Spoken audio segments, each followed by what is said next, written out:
this guy na nagpatatos noo for 100,000 pesos, biktima pala ng prank. Look at this social media campaign ng Paragis. Ang sabi, kung sinong game magpatato, kanilang logo ay bibigyan ng 100,000 pesos. Ngayon, pinatulad ito ng lalaki sa pag-aakalang seryoso sila sa kanilang ginawa. And it turns out, nitong lalaki pala ay nagbebenta na kung ano-ano. Merong dun yung alahas, pang vape, mga mobile phone handler na yan. Nakakalungkot dyan, meron siyang post nito na naghihingi siya kung sino yung mga nakautang sa kanya at bayaran na siya.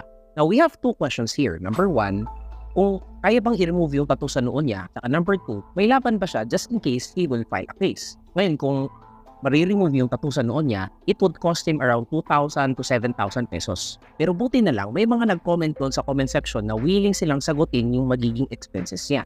Now, just in case he would literally file the case, may laban siya. Ngayon, pwede natin gawin itong reference na napanood natin from YouTube. Panoorin